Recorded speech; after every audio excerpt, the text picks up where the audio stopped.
Oke. Assalamualaikum warahmatullahi wabarakatuh. Waalaikumsalam warahmatullahi wabarakatuh. Ibu, bagaimana kabarnya hari ini? Baik. Alhamdulillah baik ya. Ya. Kita kembali ke pertemuan kali ini. Di pertemuan sebelumnya kita telah mempelajari tentang modul PKPU juga, yaitu tentang pemasukan dan pengeluaran ya. Jadi kita sebelumnya sudah tahu tentang bagaimana mengkondisikan pengeluaran dibandingkan dengan pemasukan kita. Jadi bagaimana mengelola keuangan kita sudah bisa mengetahuinya di pertemuan yang lalu. Jadi di pertemuan kali ini ibu-ibu kita lanjut ke sesi yaitu menyusun anggaran. Jadi di sini kita bisa tahu nanti bagaimana cara menyusun anggaran rumah tangga dari penghasilan yang kita dapatkan, ya. Jadi ini kita nanti di sini ada flip chart, ya, poster-poster ini. Dari sini kita bisa melihat apa yang masuk dengan kebutuhan dan apa yang masuk dengan keinginan, dan juga bagaimana mengelola anggaran rumah tangga supaya tidak besar pasak daripada tiang. Artinya tidak besar pengeluaran daripada pemasukan. Nah, jangan kita dapat uang 100.000 per hari tapi habisnya 150.000 per hari. Itu namanya besar pasak daripada tiang.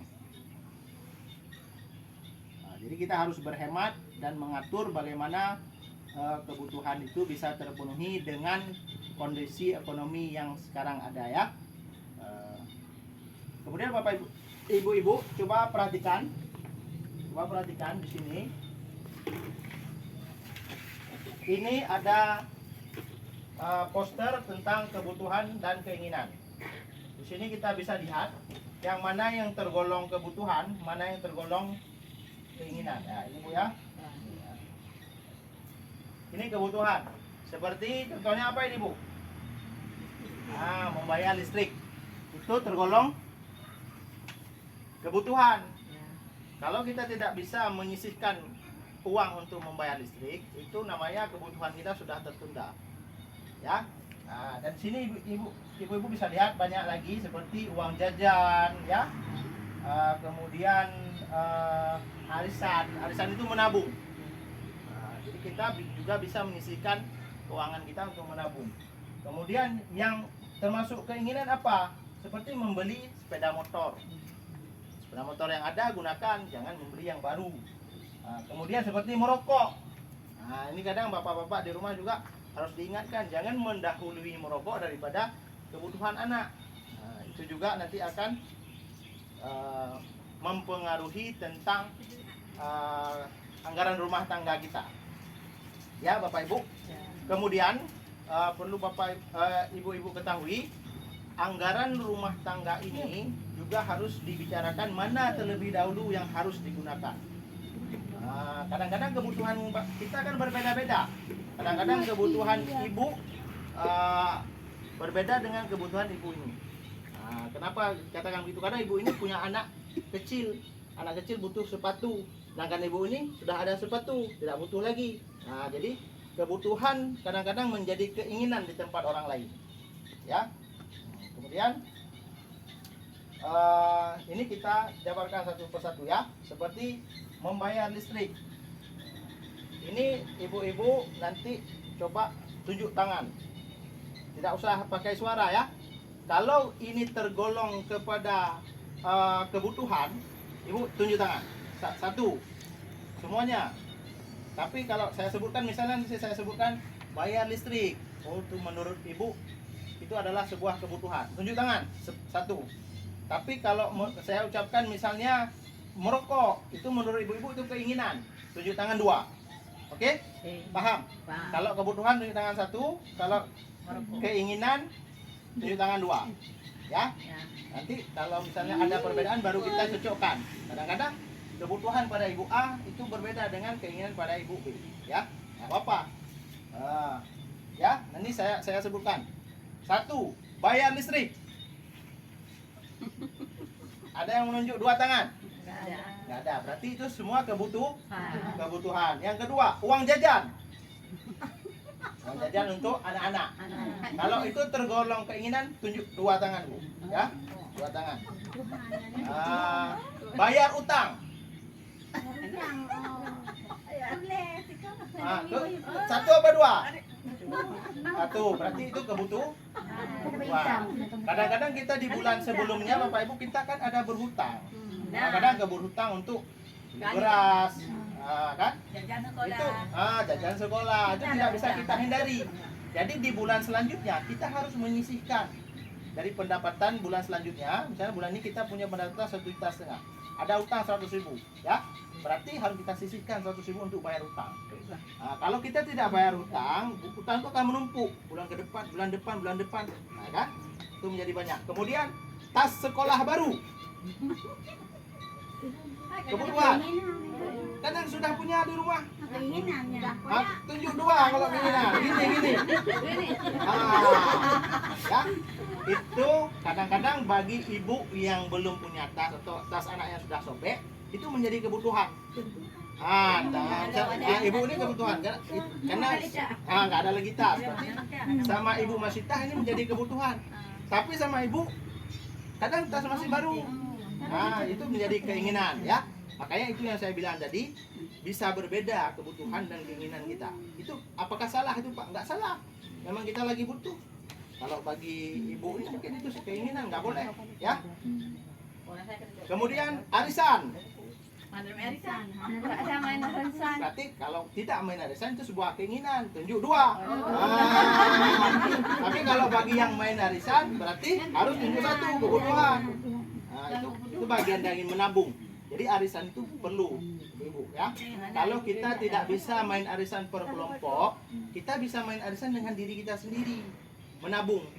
Misalnya kita mewajibkan untuk setiap bulan saya harus menabung 100.000.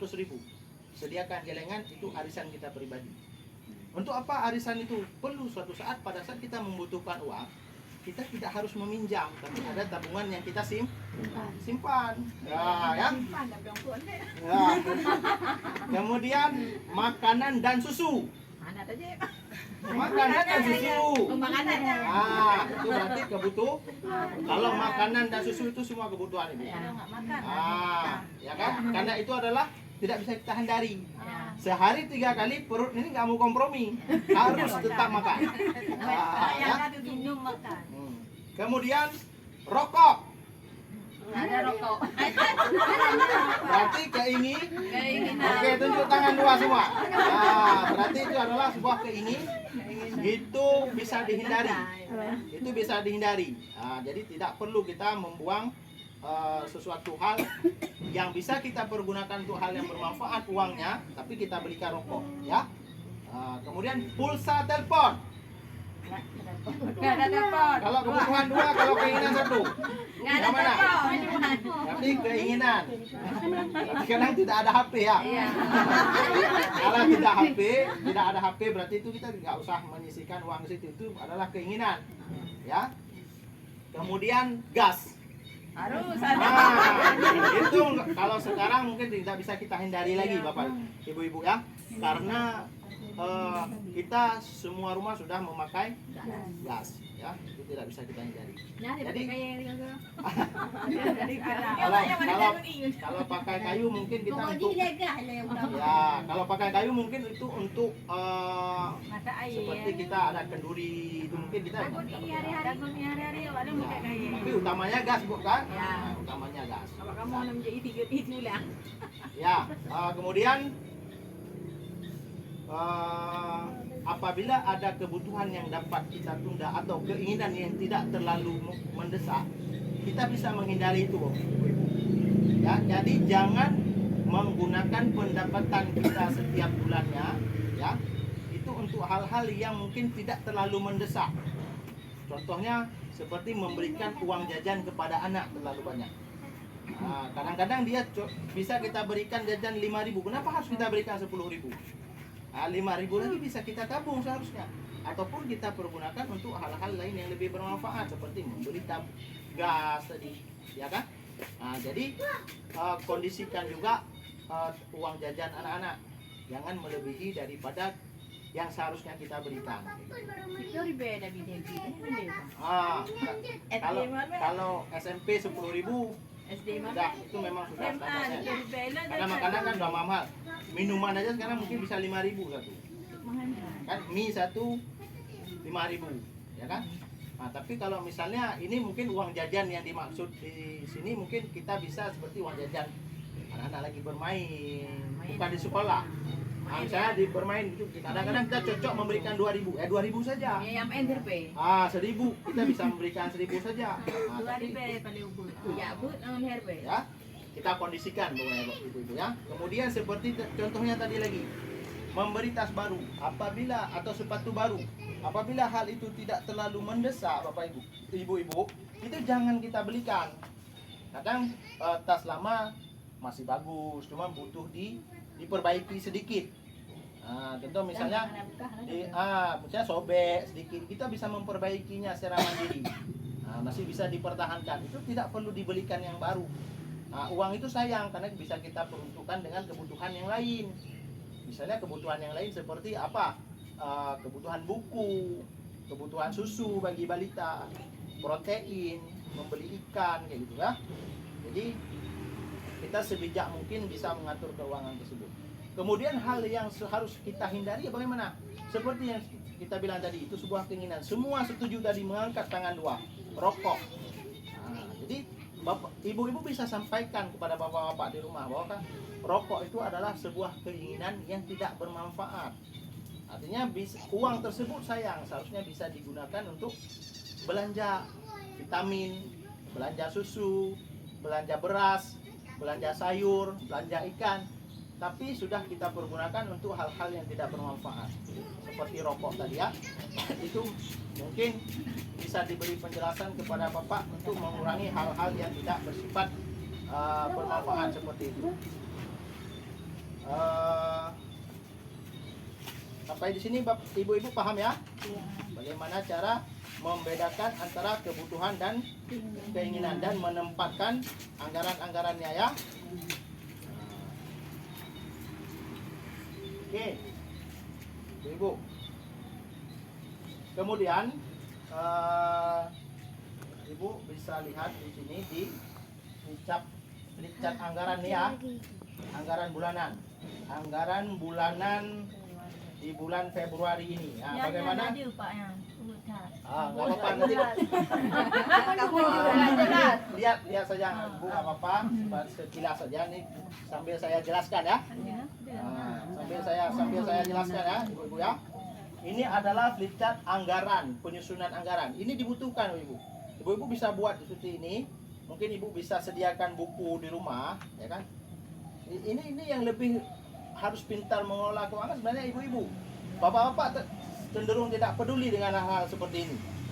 Nah, kadang-kadang kalau sama bapak-bapak itu dia punya uang hari ini pendapatannya 100.000, mungkin habis di warung kopi.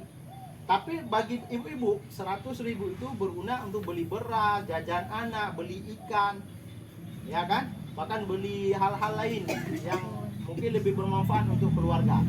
Makanya ibu-ibu harus mengontrol pengeluaran, apalagi pendapatan yang didapatkan oleh bapak. Nah, ya misalnya bapak hari ini kasih uang 100, berarti ibu harus buat seperti ini anggarannya. Nah, ini contohnya saja ibu ya. Ini contoh yang sudah dilakukan oleh keluarga Ibu Lili. Ini keluarga Ibu Lili ini. Jadi dia punya penghasilan sebulan itu 1.700.000. Nah, ya Bu Lili itu punya penghasilan 1.700.000 ya. Kemudian dia gunakan untuk jajan anaknya. Anaknya ada 2. Nah, per hari anaknya diberi uang 9.000. Nah, berarti kalau ada 2 18.000 ya. Kali 24 hari. 24 hari itu dari mana? Dari hari dia pergi ke sekolah. Karena kan sebulan 30 hari Bapak Ibu kan? Ya. Tapi kan tidak setiap hari ke sekolah. Nah, jadi cuma 24 hari efektif dia ke sekolah. Jadi total uang jajan yang harus diberikan kepada anak setiap bulan itu 432.000. Ya. Di sini 432.000. Itu dari total uang jajan. Kemudian yang kedua, rupanya Ibu Ita punya balita. Jadi dia memberikan susu juga untuk balita sebesar per bulan 150.000. Nah ini ya, 150.000. Kemudian tabungan. Jadi tadi anaknya ada 2. Satu orang dia punya tabungan di sekolahnya. Dia memberikan tabungan 40.000 per bulan. Ya. Kemudian belanja harian. Belanja harian selama 30 hari itu 600.000. Ini semua dicatat. Ini sebenarnya kita harus seperti ini juga, Ibu. Supaya uang yang keluar dan uang yang masuk itu tidak melebihi daripada pemasukan yang keluar. Jadi kita bisa mengontrol. Oh ini uang sudah hampir habis, gitu ya. Nah, kemudian belanja telur. Belanja telur 40.000. Kemudian belanja beras 100.000. Kemudian belanja perlengkapan mandi 25.000. Oke, di sini kita bisa lihat totalnya ibu-ibu. Itu total pengeluaran per bulan Ibu Lili 1.692.000. Nah, tadi pemasukannya berapa? 1.700.000. Berarti masih mencukupi, ya kan? Jadi sisa tersebut ya, karena sisanya tidak banyak, sekitar 8.000, itu berarti bisa ditabung, ya, bisa disisihkan untuk ditabung. Berarti Ibu Lili dengan cara mengelola keuangan seperti ini, dia berhasil menggunakan semua pendapatannya kepada hal yang bermanfaat. Nah, itu maksudnya. Jadi hal ini ibu-ibu harus dibicarakan dengan bapak di rumah. Tidak bisa juga ibu-ibu melakukannya sendiri tanpa dukungan daripada bapak di rumah. Nah, jadi anggaran ini ibu, kenapa perlu dihitung seperti ini? Karena kadang-kadang kita harus punya safety uang. Jadi makanya perlu tadi tabungan yang saya sampaikan pertama ya. Kenapa? Karena kadang-kadang kita sudah memprioritaskan seperti hal seperti ini. Kebutuhan sudah kita list semua. Tapi kadang-kadang di pertengahan jalan bulan tersebut, saya di tanggal 15, tanggal 16, tiba-tiba anak sakit. Nah, dari mana uangnya? Ya dari tabungan tadi. Kadang-kadang ibu sendiri kadang sakit, demam. Kita harus berobat ke rumah sakit, ke dokter, kadang membeli vitamin yang lebih seperti itu. Jadi uangnya dari mana? Ya dari tabungan tadi. Makanya disitulah dibutuhkan tabungan yang tadi. Paham sampai sini ibu-ibu? Paham. Paham? Ada pertanyaan? Ya. Ada. Oke ya? Ya. Oke, kita akhiri pertemuan kita dengan tepuk tangan ya untuk kita semua. Apa dulu ya?